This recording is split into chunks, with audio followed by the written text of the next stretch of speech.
Bom, tá gravando. Boa tarde para todo mundo. Espero que todo mundo esteja bem, ou boa tarde, ou boa noite, sabe-se lá. Deixa eu colocar aqui você, Rosana, para. Pronto. Coordenador, apareceu o cadeadinho aí? Não? Ah, coloquei coorganização em vez de coordenação.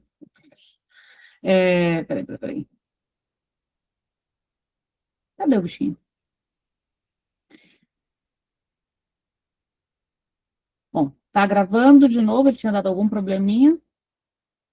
Apareceu o cadeadinho para você? Ah, apareceu. Então tá, então pronto. Então, bora começar a trabalhar, então. A gente está trabalhando, vocês vão se lembrar, com as estruturas clínicas. Esse é o nosso projeto para 2026, passar pelas estruturas clínicas, começando pelas psicoses. E aí, só atualizando para quem está chegando aqui agora, a gente está ainda nos textos pré-psicanalíticos, é o último texto pré-psicanalítico das psicoses, antes de entrar no caso de Schreber. Então, para todo mundo lembrar por que a gente está passando por eles, e para onde que a gente vai depois, vocês vão se lembrar, então, que o Freud, ele fala desde muito cedo da relação entre neurose e psicose, mas o propósito do Freud, falando da diferença entre neurose e psicose e da semelhança entre neurose e psicose, era para fundamentar a clínica mais das neuroses do que das psicoses. E aí a gente estudou o texto de 1894, Psiconeurose de Defesa, depois passamos para as cartas do Freud para o Fliess, que são chamados de rascunhos, K e H, sobretudo, sobre também a diferença e a aproximação entre neurose e psicose, e estamos no texto de 1896, né, as novas observações sobre as psiconeuroses de defesa, e o Freud, então, traz aqui as pesquisas anteriores que ele tem sobre a paranoia e sobre a histeria e sobre a neurose obsessiva, para poder relacionar as três, né? O Freud vai apontar, então, a existência de 4 neuroses de defesa, todas relacionadas a estados afetivos, que ele vai chamar de as causadas por conflito, a histeria, a autocensura, a neurose obsessiva, mortificação, a paranoia e o luto, confusão alucinatória. Percebam que aqui nesse ponto a gente não está falando de estrutura clínica ainda. A gente está falando da diferença das manifestações nas neuroses, na histeria, nas neuroses, no caso da histeria, na neurose obsessiva e na paranoia. Mas não estamos falando aqui de uma diferença já clara entre neurose e psicose. Essa diferença mais clara vai ficar para o próximo texto, que é o caso Schreber, e depois, em 1924, também com um texto que chama Neurose e Psicose. E aí sim vai ficar mais claro os dois tipos clínicos. Tudo bem até aí? Então, lembrando, depois desse texto que a gente vai terminar hoje, é importante lembrar que o Freud vai passar 12 anos sem tratar de questões relativas às psicoses. O tema vai reaparecer em 1908 nas conferências com Jung e Ferenczi. Eu não selecionei aqui para a gente estudar as duas conferências, mas é interessante, as duas correspondências, mas é interessante para quem quiser.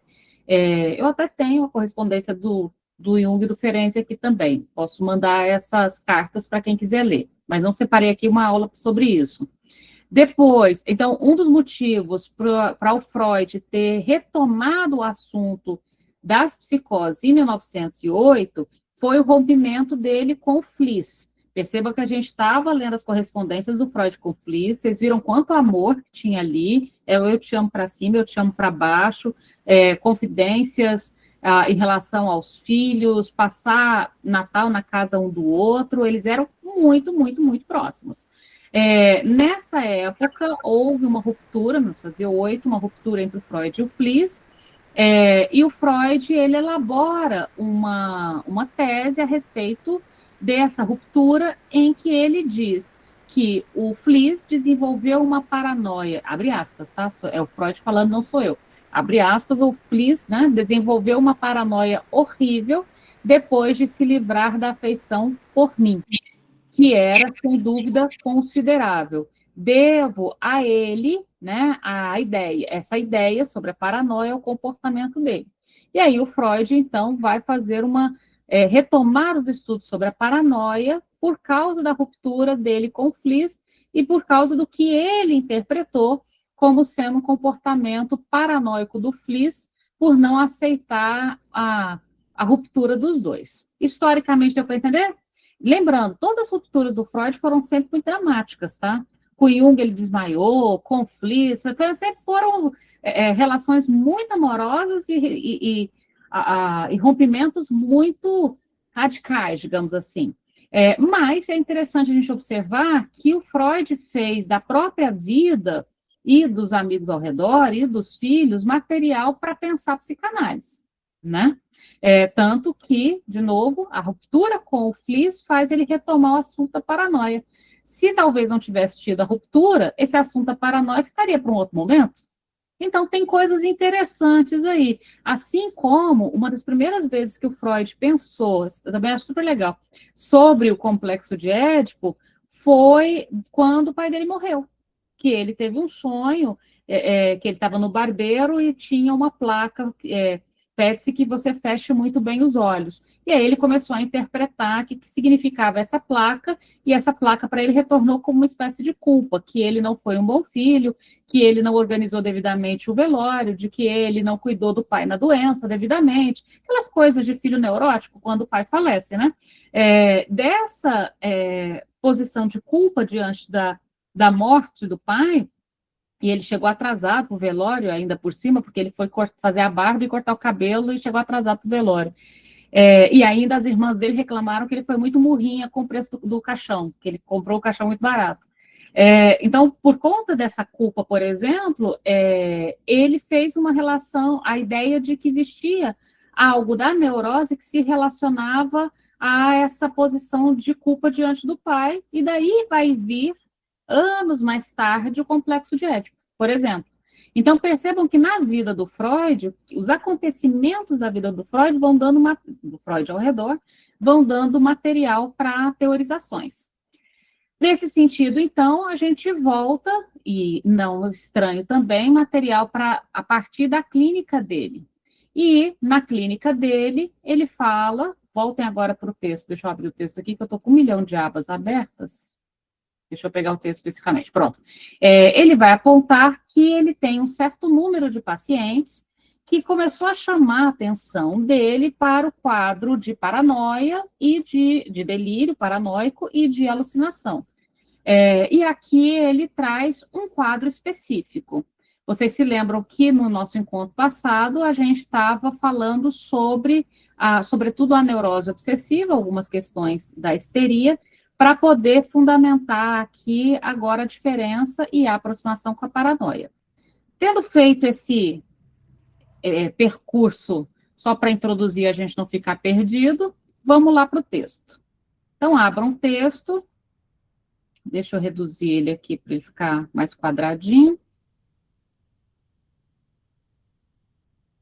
Tá um bom tamanho? Tá dando para ler? Tranquilo? Então, bora lá. Então, veja, nesse texto específico, estamos na parte 3, página 130 do PDF, volume 3 da Companhia das Letras que nós estamos usando, tudo bem? Na parte 3, o Freud vai analisar um caso de paranoia crônica.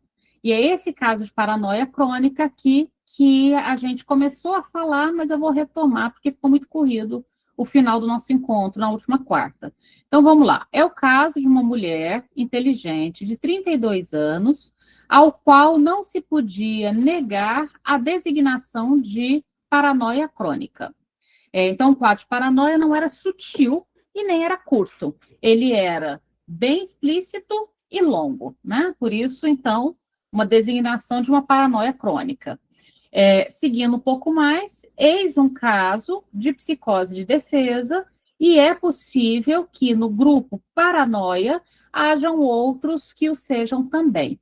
Veja aqui o que ele está dizendo aqui. Ele está tentando organizar grupos clínicos para poder pensar a clínica, percebem? Estamos em um texto pré-psicanalítico. Aqui ele está trabalhando com uma hipótese. É possível, ou seja, eu ainda não sei, mas eu estou atendendo aqui um certo número de pessoas, e um certo número de pessoas tem apresentado quadros semelhantes. Será que isso compõe um grupo? Essa é a hipótese de pesquisa dele. Então, vamos para o caso clínico. A senhora P, de 32 anos, casada há 3 anos, mãe de uma criança de 2 anos, é filha de pais que não têm doenças nervosas. Mas sei que os 2 irmãos são igualmente neuróticos. Vocês percebem que ele está falando de paranoia, mas está nomeando como neurose? Está claro até aqui? Veja, só para recapitular, para ninguém ficar perdido. Vejam que aqui o Freud não está trabalhando ainda com uma ideia de diferença entre a neurose e a psicose, mas ele está trabalhando com a paranoia dentro do funcionamento neurótico ainda, tá?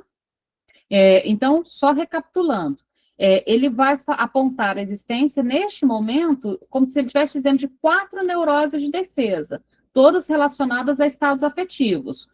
Relacionadas, quais defesas? Ao conflito, histeria, a autocensura, neurose obsessiva, a mortificação, paranoia, e ao luto, confusão alucinatória. O que nós vamos ver neste caso clínico aqui é essa posição paranoica e alucinatória desta paciente. Mas ele não está aqui dizendo ainda de um tipo clínico, ele está tentando entender se existe um tipo clínico, se a gente pode pensar em um grupo. Seguimos adiante, então, tá? Quer falar, Renata? Colocou lá no chat? Eu só coloquei porque ele faz essa comparação como se houvesse, então, um recalcado nas 3, né? Isso. Ele fala a histeria, a neurose obsessiva e a paranoia, como se tivesse tudo um recalcamento, né? A diferença que ele coloca até aqui é só da projeção, mas ainda não tem o que o Lacan vai traduzir como fora-oclusão depois, né, que é aquela recusa radical. Então, percebam que a gente ainda está engatinhando nessa separação, nessa diferença. Por isso que é tão legal voltar ali atrás, porque se você pega, primeiro, se você vai lá direto do comentador, você está pegando o que o comentador entendeu, e vai lá saber se ele entendeu do mesmo jeito que você entender, né?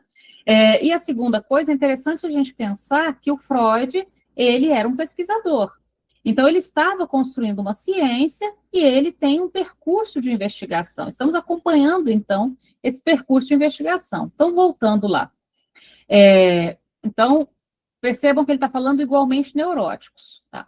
É possível que, por volta dos 25 anos, ela tenha ficado temporariamente deprimida e confusa no seu juízo.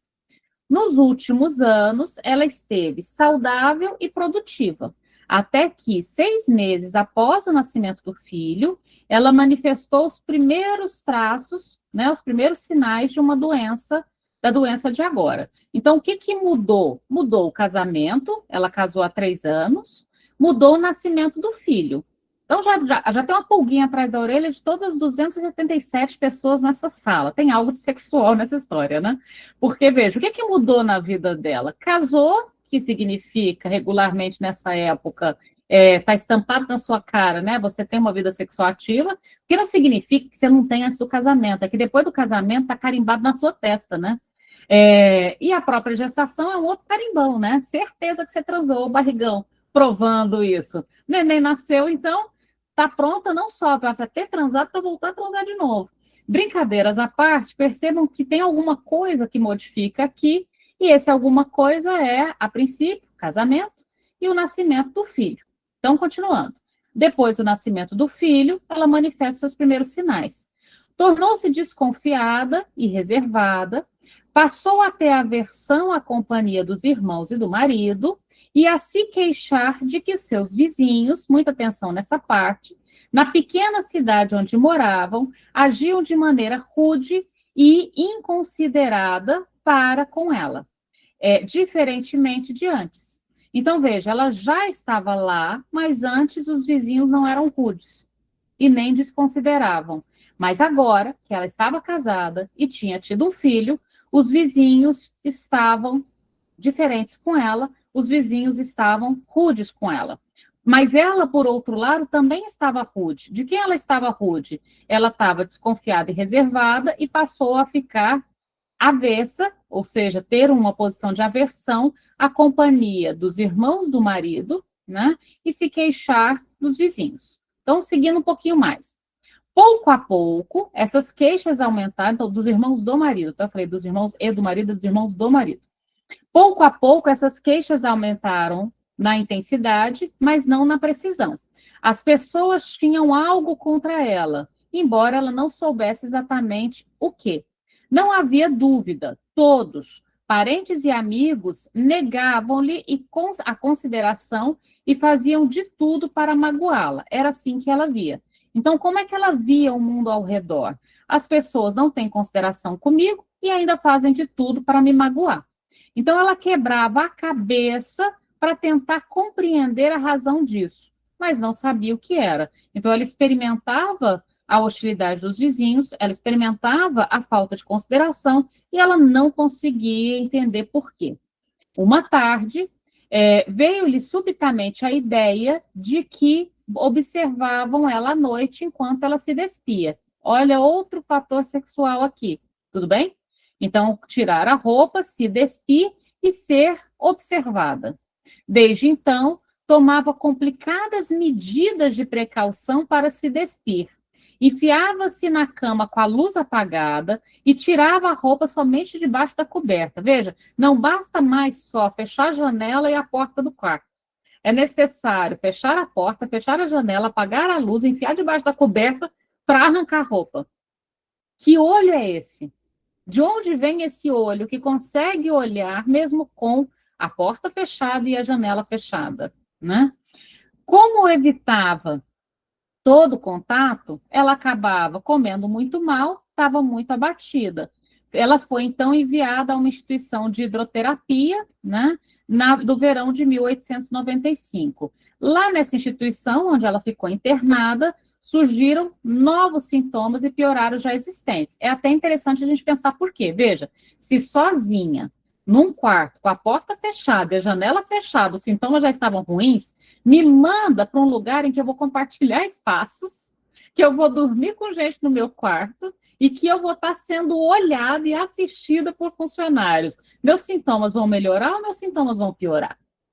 É óbvio que meus sintomas vão piorar. Então, obviamente, novos sintomas surgiram e pioraram os existentes. Já na primavera, ela teve, né, subitamente, num dia em que estava sozinha com a criada de quarto, uma sensação no baixo ventre e achou que naquele instante a criada teve um pensamento indecente. Olha que curioso. O pensamento da funcionária levou ela a ter uma sensação do baixo ventre, ou o contrário. A sensação do baixo ventre é a prova de que ela, a outra, teve um pensamento indecente. De qualquer modo, percebam o fenômeno da projeção. Esse fenômeno entre o pensamento de uma pessoa e os acontecimentos do meu corpo. Seguindo um pouquinho mais. Tal sensação se tornou mais frequente no verão. Quase constante. Ela sentia seus genitais como se sente uma mão pesada. Preciso contar que tem algo de sexual aqui? Não, né?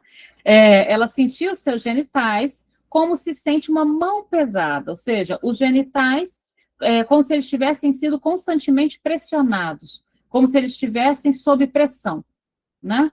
Então, antes eles estavam sob observação, tanto que ela se enfiava para debaixo da coberta para se despir, correto? Agora, depois eles estavam sob comentários. Ela pensou coisas maldosas e eu senti meu baixo ventre. Agora, eles estão sob pressão constante, como se estivesse uma mão pesada. Então, começou a ver imagens que a horrorizavam. Alucinações de mulheres nuas, sobretudo de um baixo ventre, ou seja, peladas para baixo. Feminino com pelos, então a parte da vagina nua, com pelos, e ocasionalmente também genitais masculinos. Então, perceba que ela estava bem, ela estava saudável, ela estava produtiva, ela estava trabalhando. Ela casou, ela engravidou, ela teve filho, começou todo o desencadeamento do quadro. Acho que está bem simples, né? Tem alguma relação com os acontecimentos do corpo? Sim. Toda a construção delirante passa por aí. Esse corpo que é olhado, que é julgado, que é criticado, passa também não só pela coisa de estar numa posição de ser olhada, mas também numa posição de olhar. Percebam que no sonho ela passa a ver outras mulheres e outros homens nus. Então, tem algo aí do ser olhada, mas também do olhar de volta, só que no caso dela, nos sonhos. A imagem do ventre com pelos e a sensação no seu próprio ventre costumavam vir juntas. Então, quando ela vinha, pensem hoje que isso a gente chamaria de pensamentos intrusivos, né? Aquele pensamento que vem acompanhado de imagem e de sensação corpórea. Todo mundo conhece ele hoje, né? Então, o pensamento intrusivo, ele é um pensamento vívido. Ele é um pensamento que ele atravessa a minha experiência sensória também. O pensamento regular, ele é um pensamento que, de algum modo, você sabe que ele é um pensamento. O pensamento intrusivo, ele provoca sensações físicas, corpóreas, imagéticas, de tal modo que ele causa, inclusive, uma confusão. É como se você vivesse a experiência daquilo que se pensa. Tudo bem? Então, ele é um pensamento vívido, por isso intrusivo, que invade a experiência sensória, o corpo, e lembrando que imagem também é sensório, tá? Então, sensórios, 5 sentidos da turma da Xuxa, tá? Quando eu falo sensório, né? Paladar, olfato, tá? Vocês lembram, né? Então, é só pensar em todos os sentidos, tá? Então, a imagem, seguindo um pouquinho mais aqui, a imagem vinha, então, com a sensação no próprio corpo. Essas imagens eram penosas para ela, pois normalmente lhe vinham quando ela estava com outra mulher.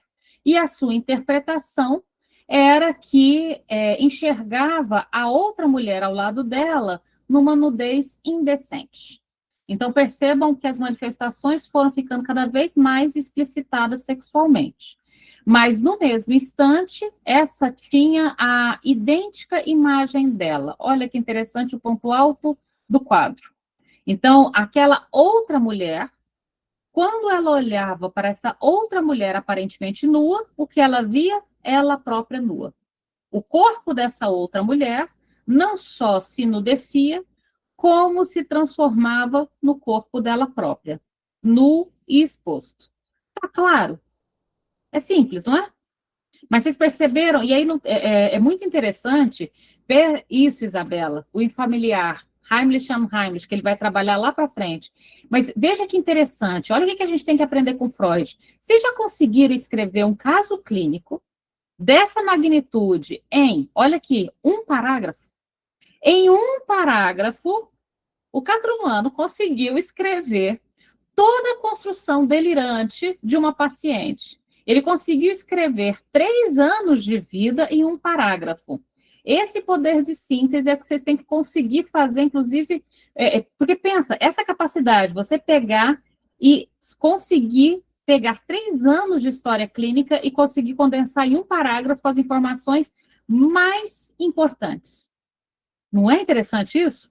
E é curioso porque a gente olha e não faltou informação. Vocês têm a sensação de estar faltando informação? Não faltou. Ele fez tudo isso em um parágrafo, 3 anos, e não faltou informação. Aprendam a fazer isso nos casos clínicos de vocês. Essa coisa de ir anotando, mas depois conseguir fazer essa organização, essa consistência, tá? Dá trabalho, Renata, dá trabalho. Mas é interessantíssimo. Inclusive, tem um texto muito bom do Carlos Viganò, posso mandar lá no grupo, Como Construir um Caso Clínico. Ele faz exatamente isso, ele consegue pegar um caso clínico complexo e fazer uma síntese em que só o essencial estrutural está lá. A ideia de estrutura é a ideia justa que a gente vai estudando, vai chegar nela, é a capacidade de pegar os elementos mais importantes. Isso aqui a gente tem que aprender a fazer. Vou mandar depois esse do Carlos Viganò, vocês vão gostar, que é como vocês jogarem no Google também, Carlos Viganò, como construir um caso clínico, vocês vão achar que é um artigo público. Seguindo um pouquinho mais adiante. Então, veja, ao mesmo tempo, então, terminamos aqui, o ápice é que este outro corpo, na verdade, era o corpo dela, né? Nesse mesmo instante, ela tinha a idêntica imagem dela. Ao mesmo tempo que essas alucinações visuais, que após o seu primeiro surgimento na instituição, desapareceram por vários meses.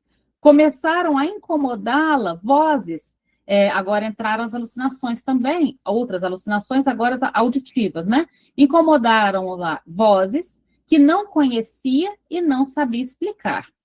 Quando estava na rua, as vozes diziam: essa é a senhora P. Aí vai ela. Para onde ela vai? Fofoqueira essas vozes, né? Parece aquelas três irmãs. Vocês lembram daquela novela que tinha as três irmãs iguaizinhas, ficavam fofocando a vida de todo mundo? Eu esqueci o nome delas. Bem amado. Cajazeiras, As isso. Bem As amado. três irmãzinhas cajazeiras, isso. Tava lá. Então, onde ela andava, estavam lá as irmãzinhas cajazeiras. Essa é a dona P, a senhora P. Ali ela vai, para onde ela vai? Comentavam cada um dos seus movimentos e atos. Às vezes, ela ouvia ameaças e recriminações. Todos esses sintomas ficavam piores quando ela estava com outras pessoas, até mesmo na rua. Por esse motivo, ela passou a se recusar a sair e explicou que tinha repugnância à comida e logo se depauperou. Pronto, olha que interessante, fechou o quadro. A gente tem ela estava completamente saudável, ela estava completamente desfalecida ali, praticamente sem comer e, portanto, chegando a uma condição impossível, insustentável, de não poder se relacionar com as pessoas e não comer, né? Então, todo esse percurso aí. Vamos avançar mais um pouco. Renata, Diga. Andréia aqui. Será que poderia fazer uma relação da boca, do comer, com essa sexualidade, a questão daquele texto inicial do Freud, das membranas, né? Então, ele vai fazer algumas relações, e aqui a gente vai pegar até as próprias interpretações que o Freud traz, mas é interessante a gente observar que a boca, o olhar, a pele, o ouvido, é por ali que o mundo entra, né, Andréia? Então, é por ali que entram as experiências corporais todas, inclusive que o Freud vai organizar mais para frente, daqui 10 anos desse texto, 9 anos desse texto, nos 3 ensaios sobre a teoria da sexualidade, a proposta do desenvolvimento psicossexual a partir das zonas erógenas, e começa pela boca, né, Andréia? Então, pensem que essas experiências, esses nossos buracos, essas nossas periferias, né, é por onde a gente experimenta o mundo. E aonde os 3 ensaios é depois desse... Bem depois, esse aqui a gente está em 1896, os 3 ensaios é de 1905. A gente achei que era 1895. Era 1905, então, os 3 ensaios. Então, já né? O que aconteceu antes para ele chegar. Entendi. Isso, a gente tem o que aconteceu antes. Então, seguindo agora aqui, sobre a origem, estamos na página agora 133, volume 3, Companhia das Letras.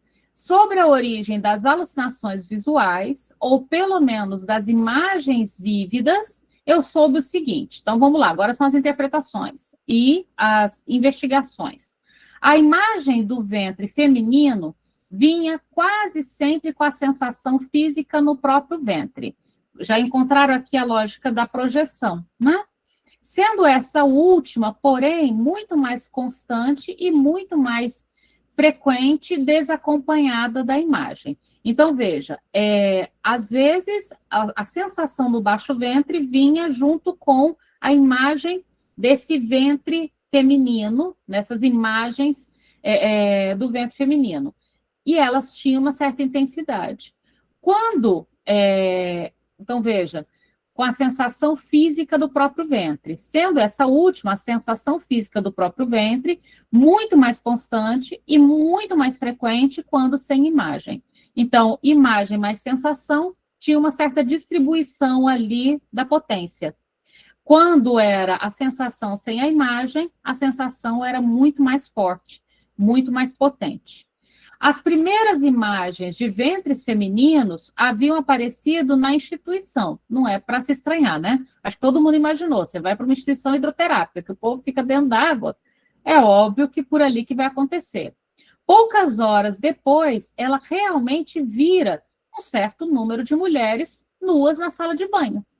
Então, veja, você coloca uma pessoa que está justamente com o adoecimento, com as questões da imagem, coloca ela num lugar em que um monte de gente vai tomar banho pelado junto numa casa de banho.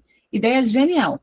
Mas é claro que a gente está falando aqui de 1895, quando ela foi internada aí nessa instituição, né? Então, ela mesma tinha visto várias mulheres nuas nessas salas de banho coletivas, ou seja, resultaram ser simples reprodução de uma impressão real. Ela viu essa quantidade de vaginas e com pelos, essa coisa do pelo aparece sempre aí, e ela reproduzia. Então, a alucinação aqui era só, no final das contas, uma repetição de memória dessa imagem que ela tinha experimentado. Minêmica, a palavra confundiu aqui. Ora, era lícito supor que tais impressões haviam se repetido somente porque um grande interesse se prendia a elas. A paciente me falou que havia sentido vergonha por aquelas mulheres, e ela própria se envergonhava de ser vista nua desde que tinha lembrança. Como tive que considerar essa vergonha algo obsessivo, inferi, conforme o mecanismo de defesa, que devia ter sido reprimida uma vivência que ela não tinha se envergonhado. Solicitei, então, que ela deixasse emergir lembranças ligadas ao tema da vergonha. Importante aqui uma ressalva. No início do texto, vocês vão se lembrar que o Freud falou de, se eu não me engano, são 7 pacientes, que ele atendeu nessa época. Algumas ele utilizou o método da catarse e outras ele estava introduzindo o método da associação livre, correto? Então, aqui a gente está numa época em que ele está numa transição de um método para outro método, tudo bem? Nessa transição aqui, ele faz uma proposta de associação livre. Então, o que é a proposta de associação livre que ele introduz aqui? É um dos primeiros textos que ele traz, que ela deixasse emergir as lembranças ligadas ao tema da vergonha. Qual é a vergonha aqui? Vergonha de ser vista nua, desde que ela se lembra ser gente, vergonha pelas outras mulheres de estarem nuas à sua frente. Então, o tema vergonha, tanto de ver quanto de ser vista, né? De imediato, quando ele pediu para ela associar livremente, ela reproduziu várias cenas que remontavam dos 17 aos 8 anos de idade. Ela foi puxando para trás, né? Dos 17 da adolescência até os 8 anos de idade, em que ela tinha se envergonhado no banho de sua nudez diante da sua mãe, da sua irmã e do médico. Então, ela foi lembrando de cenas em que ela teria ficado nua na frente de outras pessoas e que essa experiência que ela sentia agora, de vergonha, ela reconhecia como sendo uma experiência que ela já tinha tido lá atrás. Nada de diferente, bastante comum a todos nós, correto? Mas vamos tentar entender como é que chegou nesse ponto. Mas a série de lembranças terminou com uma cena aos 6 anos. Então, ela foi dos 17, 16, 15, 14, até chegar nos 6 anos de idade. Quando ela chegou aos 6 anos de idade, ela conta que ela se despia no quarto para dormir, sem se envergonhar do irmão que estava presente. Então, aos 6, não tinha ainda a ideia de que ela não deveria, por exemplo, se despir na frente do irmão. Estar de roupa ou estar sem roupa na presença ou na ausência do irmão não era uma questão para ela. Alguma coisa diferente aqui? Nenhuma. Tudo dentro do campo da infância, está tudo dentro do esperado. Então, quando lhe perguntei sobre isso, soube que tinha havido muitas cenas assim e que os irmãos costumavam, durante anos, mostrar-se nus um para os outros antes de dormir. Alguma coisa diferente do que ainda acontece entre as crianças em 2026? Não. As crianças, elas ainda gostam de brincar com os seus corpos e de mostrar os seus corpos para outras crianças. Nada diferente. Inclusive, é só você ir numa pré-escola que você vai ver crianças no banheiro, fazendo xixi à distância, vamos brincar de médico hoje? Ou seja, nada diferente ali. Então, e ela não coloca aqui vergonha, por exemplo, nessa cena. Então, vamos continuar. Compreendi, então, o significado do súbito pensamento que a observavam quando ia dormir.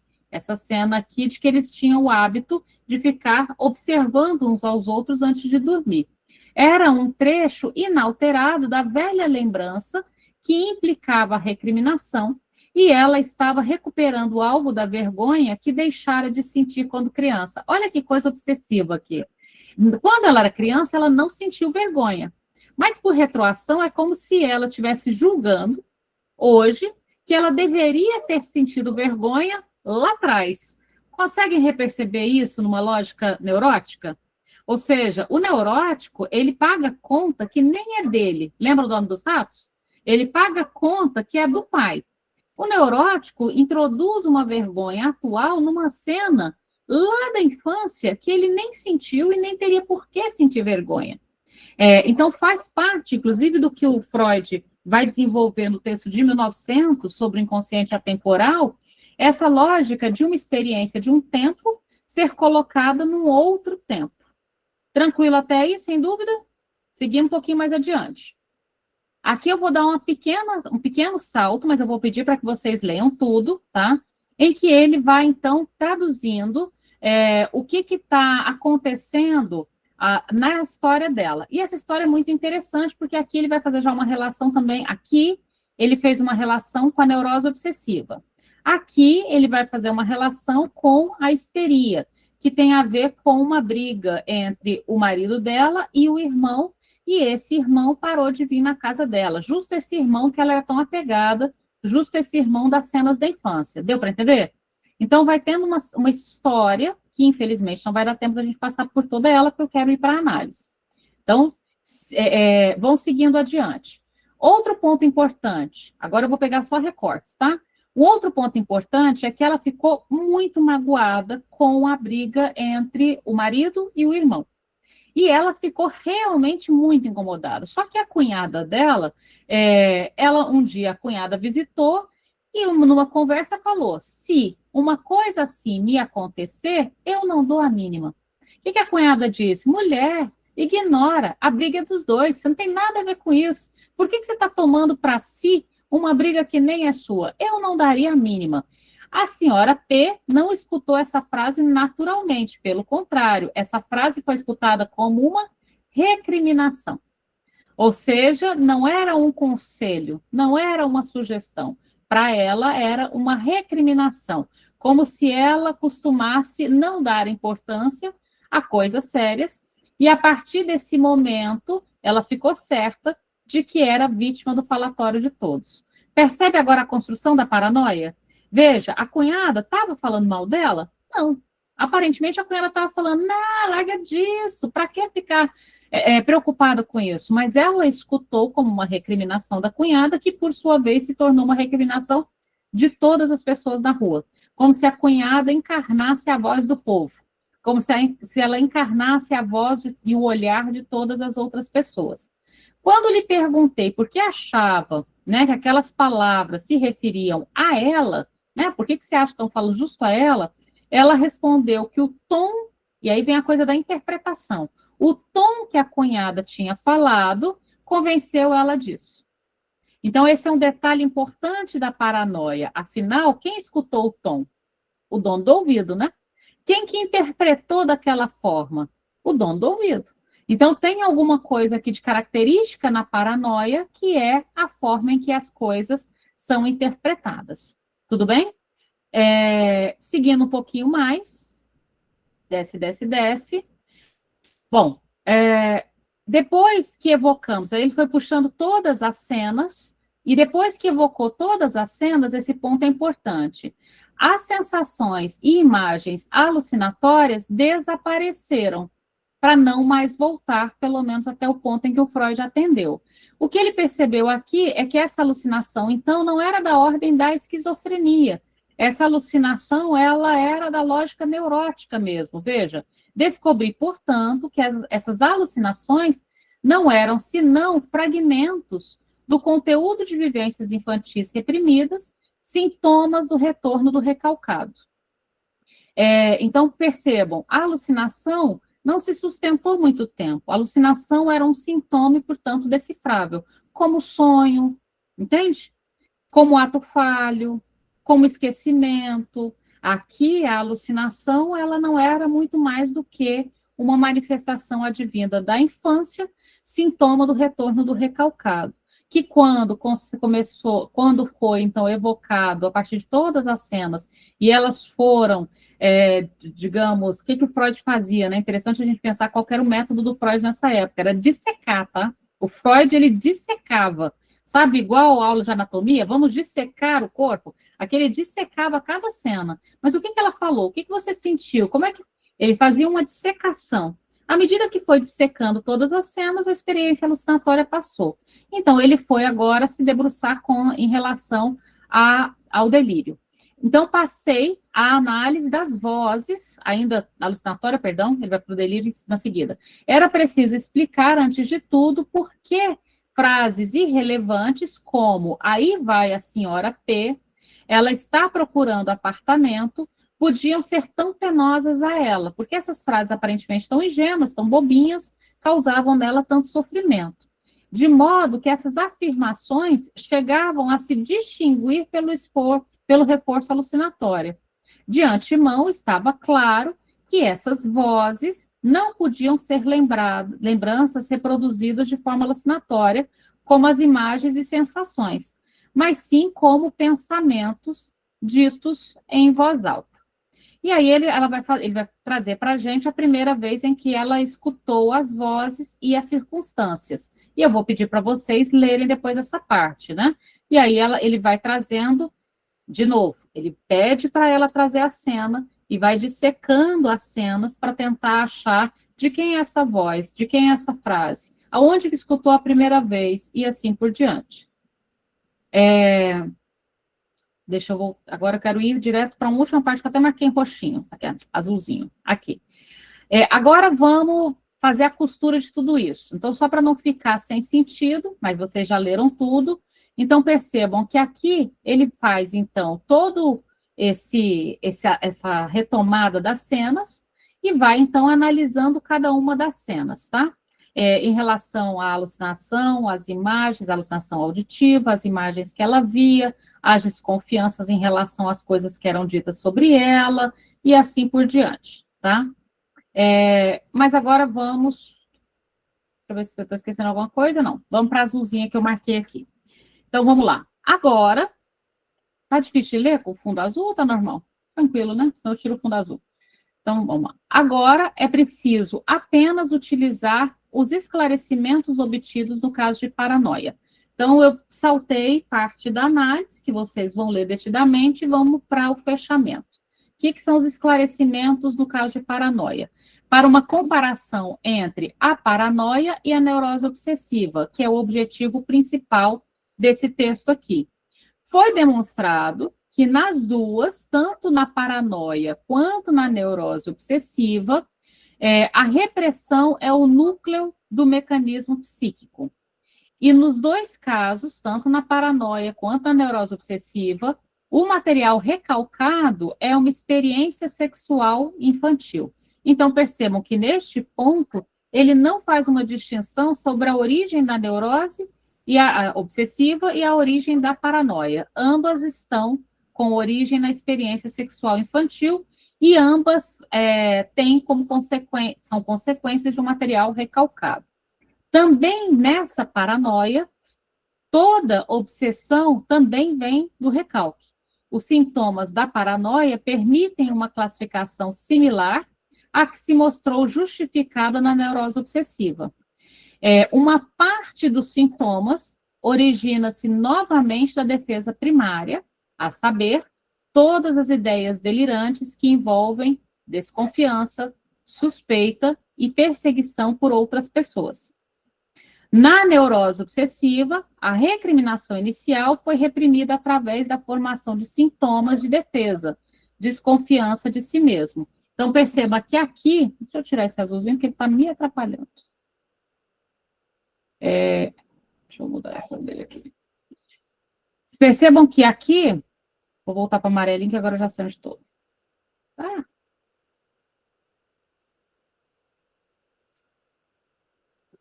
Pronto. O amarelinho dá para ler melhor. Perceba que nesse ponto, aqui ele já faz uma distinção importante para a gente. Que distinção é essa? Veja, na neurose obsessiva, a recriminação inicial foi recalcada. E através da formação do sintoma, né? Da formação de uma, perdão. através da formação de sintomas de defesa primária, a desconfiança de si mesmo. Lembra que a gente falou, vocês vão se lembrar lá do encontro passado, na quarta passada, que há uma diferença importante entre a dúvida e a certeza? Na neurose obsessiva, quando ele fala de desconfiança de si mesmo, ele está colocando aqui a neurose obsessiva no campo da dúvida. Será que estão falando isso? Será que eu estou vendo isso? Será que... Então, há uma desconfiança de si mesmo, uma desconfiança do que eu vejo, uma desconfiança do que eu penso, uma desconfiança do que eu ouço, tudo bem?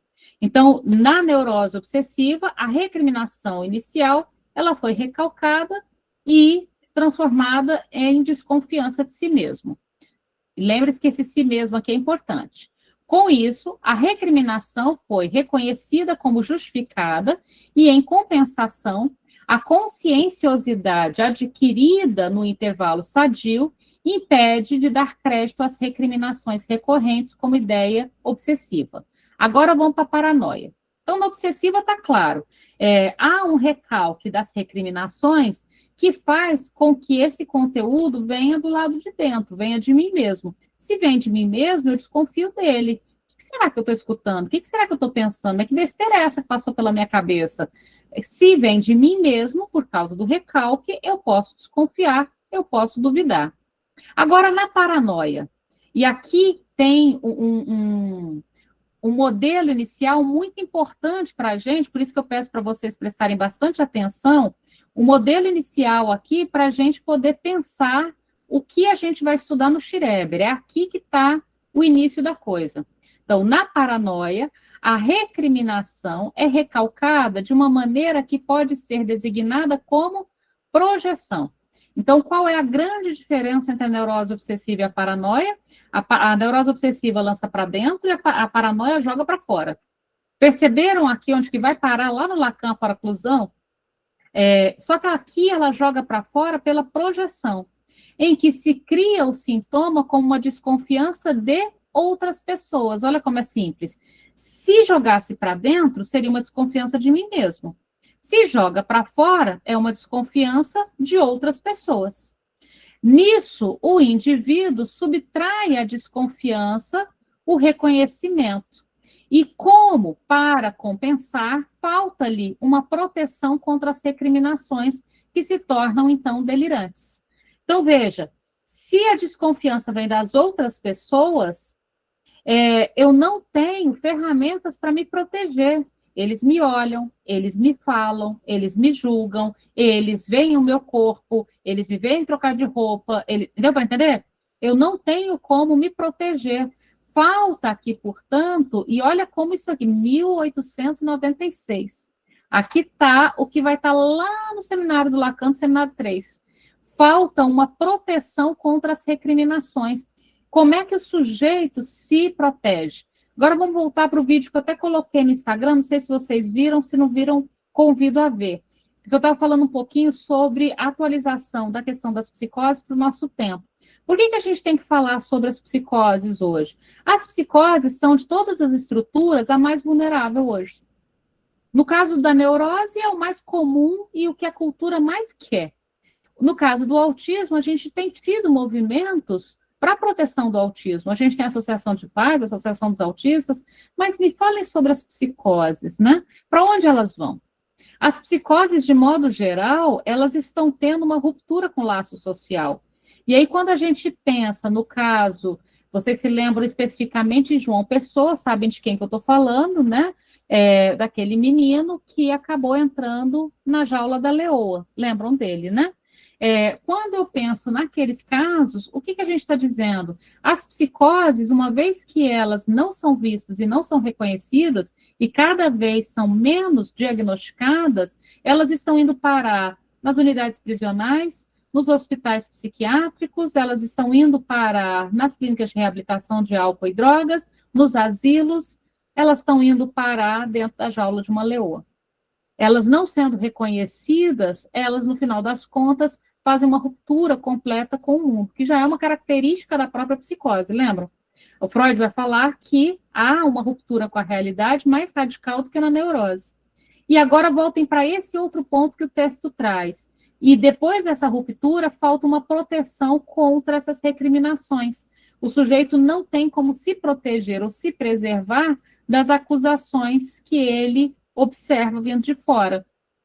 Para fechar essa parte, outros sintomas, né, do meu caso de paranoia, que é essa mulher de 32 anos, devem ser designados como sintomas do retorno do recalcado, como na neurose obsessiva. Também levam consigo traços do compromisso. O que é a formação de compromisso? Só atualizando o vocabulário de todo mundo. No Lacan, ele fala de formação do inconsciente. O que é a formação do inconsciente? O retorno do recalcado, que são os sonhos, os xixes, os atos falhos, esquecimentos, etc. No Freud, não existe o termo formações do inconsciente. No Freud, é formação de compromisso, tudo bem? Então, os traços de compromisso existe um conflito entre o eu e a realidade e questões do mundo externo, e forma-se um compromisso para lidar com essas questões, para que o eu possa lidar com essas questões. Então, os traços do compromisso também aqui que lhe permitem a entrada na consciência. Assim, são a ideia delirante de ser observada, as alucinações visuais, as vozes, que são aquilo que retorna só que aqui ele está chamando ainda de retorno recalcado, tá claro que ele ainda não tem outro conceito, tá? Mas aquilo que retorna do compromisso firmado entre o eu e o mundo externo, no caso da paranoia, retorna na forma de delírio e alucinação. O que ele está dizendo aqui? Que para o neurótico temos o sintoma, para o paranoico temos o delírio. O delírio, então, ocupa um lugar de amarração ao mundo para o paranoico, tal qual o sintoma ocupa um lugar de amarração no mundo para o neurótico. Essa ideia delirante se acha, nessa ideia delirante se acha um conteúdo de memória quase inalterado que se tornou indefinido graças à omissão. O retorno do recalcado em imagens visuais se aproxima ao caráter da histeria, né? E, no caso dos pensamentos que formam a construção delirante, se aproximam à neurose obsessiva. E aqui ele faz uma comparação entre os dois. Por que é interessante, e aqui eu vou fechar para a gente terminar de conversar e perguntar algumas coisinhas por causa do tempo, por que é interessante a gente colocar isso daqui? Já pararam para pensar a quantidade de casos de neuroses graves? Por exemplo, se a neurose obsessiva se aproxima da paranoia, e se a histeria grave se aproxima da alucinação, já pararam para pensar na dificuldade de distinguir esses casos na clínica? Que pode ser que alguns casos de psicose estejam sendo nomeados e tratados como casos de histeria ou neurose obsessiva? Estou fazendo um certo convite aqui para pensar o quanto essas confusões podem estar acontecendo na clínica. Inclusive, um convite para vocês assistirem lá no canal do YouTube, deixa eu colocar aqui, tem uma aula, eu entrevistei uma escritora sobre um livro que chama Laço de Fita, deixa eu colocar aqui,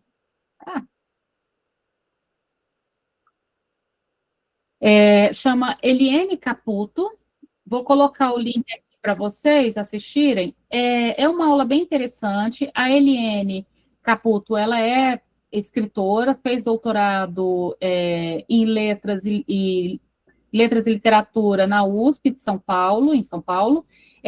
Antes disso, ela era psicóloga e estudava para ser psicanalista. Trabalhava num hospital, teve um surto psiquiátrico, e esse livro dela, Laço, e foi internada numa instituição psiquiátrica a partir desse surto, com autorização, quem assinou a internação foi o marido.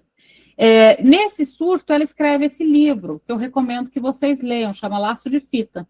Esse livro é escrito durante o surto e não foi revisado depois que ela sai do surto, para deixar a experiência que ela teve durante o surto todo na escrita, tá? E é interessante que ela fala, assistam, é uma entrevista que eu fiz com ela para a disciplina de psicopatologia aqui da Universidade Federal de Catalão. Nessa disciplina de psicopatologia, é uma disciplina, a gente divide as psicopatologias em infância, adolescência, adulto e velhice. Essa era da idade adulta. E uma coisa interessante que ela coloca eu fazia análise, eu ia psiquiatra e eu perguntava, será que isso que eu tenho não é psicose? Será que essas manifestações, e aí ela ainda brinca que um dos profissionais disse, se você acha que não é, porque o próprio psicótico não saberia. Isso é uma besteira que alguém, algum dia, em algum momento, numa sala de aula disse, e eu vejo as pessoas repetindo. Nós temos, de algum modo, um saber sobre a nossa própria experiência no mundo. Todos nós. Tanto temos que quando você vai a um analista pergunta para você sobre o saber sobre você, e não para um terceiro. Você não vai no analista e ele liga para sua mãe e fala, olha, eu estou atendendo sua filha, me conta aqui como que ela é. Ele pergunta para você, porque você tem um saber sobre a sua experiência. O que significa que a gente também tem uma certa hipótese sobre a nossa amarração com o mundo e nossa experiência de sofrimento, entende? Então, convido todos a vocês a assistirem essa entrevista com a Eliane, convido vocês, inclusive, para comprar o livro dela e ler o livro dela, a Eliane Caputo, chama Laço de Fita, Psicopatologia na Infância, a disciplina que eu fiz entrevista com ela. E por que essa entrevista eu acho ela tão interessante? Porque ela fala justamente sobre os riscos do erro diagnóstico, que ainda acontecem na contemporaneidade, e ela faz um depoimento muito corajoso, e é uma profissional psi que acabou decidindo sair do campo psi e ir para a literatura. Acho que em algum momento talvez ela volte para o mundo psi, por causa do desencadeamento e deste acontecimento. Bom, vamos para as últimas perguntas para a gente poder fechar. Mas conseguem perceber o quanto é importante estudar esse negócio aqui de psicose e o quanto, não estudando, vocês estão correndo o risco do erro diagnóstico? E veja que a gente nem está falando ainda de diagnóstico propriamente dito, já estamos falando... Eu tinha uma pergunta. Pode falar, Mariana. Mailã, né, que levantou a mão? Ai, desculpa, Renata, eu estava aqui bebendo suas palavras. Renata, na verdade, foi uma passagem do texto que deu meio que um boom aqui na minha cabeça quando eu estava lendo, sabe? Tem um texto que ele fala assim, aí vai a senhora P, ela está procurando apartamento nessa rua. Foi um dos momentos que ela estava narrando. Significava a ameaça de que ela não se recuperaria, pois eu lhe havia prometido que, após o tratamento, ela estaria em condições de voltar para a pequena cidade onde seu marido trabalhava. Você não leu essa parte, a gente passou. Ela havia alugado por alguns meses um apartamento em Viena. Isso aqui me deu uma questão nessa condução que ele fez. Ele diz assim, eu prometi a ela que ela se recuperaria.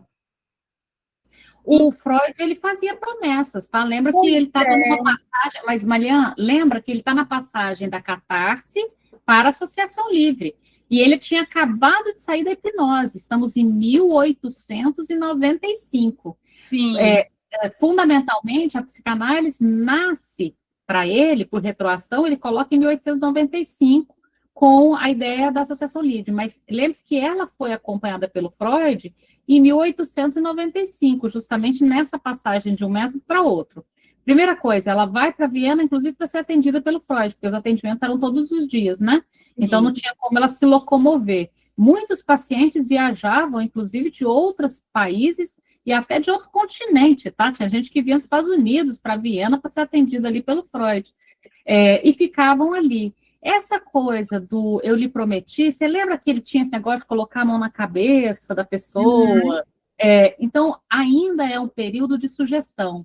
É uma sugestão. Você tem razão de ficar incomodada, mas é uma sugestão que vai abandonar. Deu ruído na hora que eu estava, porque é tudo que a gente não faz, né? Claro, mas é tudo que ele descobriu que não poderia fazer, fazendo. Fazendo. Primeiro ele fez. É verdade. Que não era para fazer. A clínica dele toda foi construída através dos atendimentos, Inclusive, a Associação Livre, você lembra que foi a partir de uma paciente, todo mundo lembra dela, claro, que ele estava lá falando, você tem isso, você tem aquilo, e ela falou, cala a boca, me deixa falar. Tipo assim, você se lembra dessa paciente clássica do Freud, quando ele cala a boca. E aí ele percebeu que não era ele que tinha um saber sobre a paciente, mas a paciente que tinha um saber sobre si, que levou o Lacan lá na frente, naquele texto que nós já estudamos aqui sobre a direção do tratamento, que ele diz, eu aprendo, é com os meus pacientes que eu aprendo, eu não ensino nada, é com eles que eu aprendo. Mas veja, aquele texto é da década de 50, O Freud foi mandado calar a boca no final do século XIX. Então, nós temos aí meio século para se entender do que é falar e escutar, né? Andréia?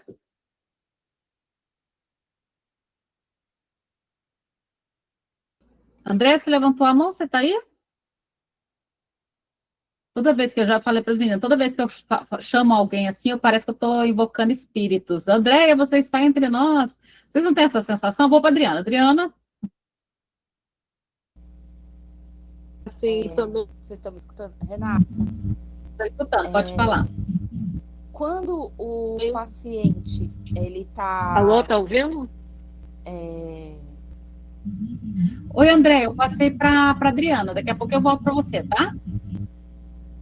Então, pode quando falar, o paciente está no delírio dele, no caso que teve essa passagem aí do delírio, né, que ocupa o lugar da amarração. Quando ele está inserido no delírio dele, por exemplo, que ele é o problema, alguma coisa assim, como que é o manejo? Porque a gente faz o manejo em cima do delírio? Adriana, é uma pergunta interessante que eu vou poder só apontar rapidamente, não vou poder desenvolver, mas sim, veja, do mesmo modo, só vou fechar seu microfone porque ele dá um retorno estranho aqui para mim, pronto. Do mesmo modo, Adriana, que a clínica, vou voltar lá, vou voltar a vírgula, porque eu vou agora avançar, né, 1896 vamos para 1900. Em 1900, interpretação dos sonhos, o Freud ele vai falar que a realidade psíquica é a única realidade que realmente importa. É a realidade psíquica, é a única realidade que realmente importa, porque é a realidade que advém da nossa relação com o material inconsciente, que media a minha relação com o mundo, né? Não existe relação direta com o mundo, é sempre uma relação mediada pelo psiquismo, né? E o psiquismo, nesse caso, ele está falando fundamentalmente da neurose, me diz como eu vejo, como eu sou visto, como eu amo, como eu sou capaz de amar uma pessoa, como que eu me relaciono, como que eu trabalho, como que eu faço tudo. No caso, se eu mudo o sintoma na neurose para o delírio, Adriana, na paranoia, você vai perceber que o delírio é um modo de amarração com o mundo. Então, é pela via do delírio que eu olho e sou olhado, é pela via do delírio que eu amo e sou amado, é pela via do delírio que eu trabalho, é pela via do delírio que os acontecimentos da minha vida se estabelecem. Então, o delírio vai participar do tratamento. Não no sentido de você confirmar, mas certamente não no sentido de você tentar destituir o sujeito do delírio, porque não existe uma amarração com o mundo que não passe por aí. E aí a gente vai aprender lá na frente, isso, Renata, o delírio ocupa para o paranoico o lugar que a fantasia ocupa para a neurose. Você vai aprender lá na frente, Adriana, que no final das contas, a gente vai fazer construções metafóricas para, não estranhe o termo que agora parece confuso, mas vai fazer sentido para você com o tempo, construções metafóricas que permitam fazer a suplência. E aí eu já estou sendo lacaniana. Suplência do quê? Né? Lembra da foraclusão? Ou seja, dessa falta do nome do pai? O delírio, ele vem cobrir uma falta. Ele vem dar conta de tamponar um certo buraco. Isso significa que se eu construir metáforas que possam tamponar este buraco que o delírio tampona, o delírio se torna menos potente, menos importante. E ele passa a dividir lugar com construções metafóricas que você fez na análise. Significa que o delírio vai desaparecer? É claro que não, mas ele se torna menos intenso, ele se torna menos avassalador, porque ele passa a não ser a única possibilidade de eu ir ao mundo. Eu tenho esse e mais algum que veio dele, que se construiu a partir dele. É um manejo delicado, mas um manejo muito interessante. Mas vamos entender como é que esse manejo funciona. Então, só lembrando, por causa do horário, para variar, na quarta-feira que vem, a gente entra no caso Schreber, tudo bem? Eu preciso que vocês leiam duas coisas ao mesmo tempo. 3. O seminário 3 do Lacan, o caso Schreber no Freud e o Schreber propriamente dito a memória do Schreber, cadê ele aqui? Que é aqui embaixo. Este. Certo? Então, eu preciso que vocês leiam Memória de um Doente dos Nervos, que é o diário do Schreber, que ele escreveu durante os seus anos de internação, que vai ser analisado pelo Freud, que vocês leiam o caso Schreber, na obra do Freud, e que vocês leiam o Seminário 3 do Lacan, que a gente vai avançando junto. Tenho em mãos os 3 materiais, eles vão nos acompanhar nas próximas semanas. Tudo bem? O caso do Schreber tem tanto na tradução da Autêntica, quanto na tradução da Companhia das Letras. Eu vou usar o da Autêntica, mas ambas são excelentes traduções. Só para não ter que ficar fazendo aquela mudança do reprimido, recalcado, instinto, pulsão, eu vou usar o da Autêntica. Tudo bem? Dúvidas? Não? Cris, Fabiana, Thiago, guardem a pergunta para a gente retomar na semana que vem. Só por causa do horário. Eu sou a louca do horário. Começar pontual e terminar pontual. Beijo para todo mundo. Boa semana para todo mundo. Quarta-feira, então, a gente retoma. Boa noite. Boa noite, pessoal. Boa noite. Boa noite. Semana que vem. Tchau, tchau. Até semana que vem. Tchau, tchau. Boa noite. Obrigada.